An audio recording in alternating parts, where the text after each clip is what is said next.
আসসালামু আলাইকুম রহমতুল্লাহি ওয়া বারাকাতুহু।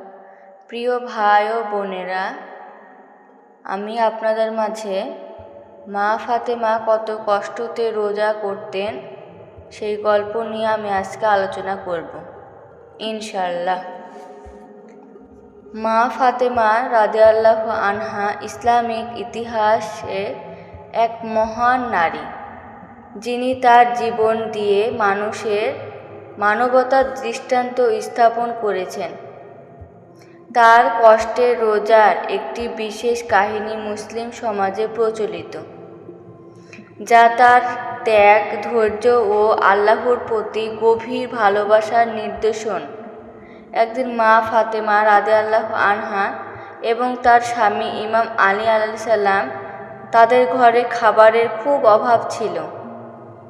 অথচ তারা রোজা রাখার সংকল্প করেছিলেন। সে সময় তাদের পরিবারের একমাত্র খাবার ছিল কিছু খেজুর ও পানি। মা ফাতেমা রাদিয়াল্লাহু আনহা এই সীমিত খাবার দিয়ে রোজা রাখার প্রস্তুতি নেন। রোজার দিনটি দীর্ঘ ছিল এবং সূর্যাস্তের সময় আমলে তারা অপেক্ষা করতে লাগলেন যেন তারা তাদের রোজা ভাঙতে পারেন, কিন্তু তাদের কাছে কিছু খাবার ছিল না। ঠিক তখন দরজায় একজন দুস্থ ব্যক্তি আসেন। সে খুবই ক্ষুধার্ত ছিলেন। এরা সাহায্যের জন্য দাঁড়িয়েছিল। মা ফাতেমা রাদিয়াল্লাহু আনহা তার সঙ্গে সহানুভূতি প্রকাশ করেন এবং তার কাছে একমাত্র খাদ্য যা তাদের কাছে ছিল একটি খেজুর তাকে দেন। ঈমান আল্লাহর প্রতি আনুগত্য মানব জীবনের প্রকৃত লক্ষ্য। তার এই ত্যাগ ও উদারতার কাহিনী আজও মুসলিম বিশ্বে অনুপ্রেরণার উৎস হিসেবে বিবেচিত হয়। আলী আলাইহিস সালাম যখন এই দৃশ্য দেখেন, তখন তিনি মাকে বললেন, আমরা তো রোজা রেখেছি, আমাদের নিজস্ব খাবারের প্রয়োজন, কিন্তু তুমি কেন এতে ত্যাগ করছো? মা ফাতেমা রাদিয়াল্লাহু আনহা উত্তরে বললেন, আমরা যদি একে অপরকে সাহায্য না করি তবে আমাদের রোজার প্রকৃত তাৎপর্য কখনোই বুঝতে পারবো না। আল্লাহ আমাদের পরীক্ষা করছেন। পরবর্তী সময় একে একে আরও দুজন দরিদ্র ব্যক্তি আসে। মা ফাতেমা রাদিয়াল্লাহু আনহা আবার তাদেরও নিজেদের একমাত্র খাবারও দিয়ে দেন।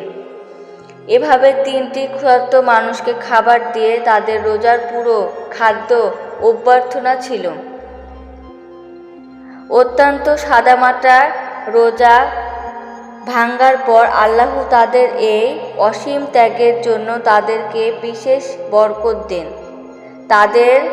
তাদের মনে শান্তি এবং শক্তি আসে।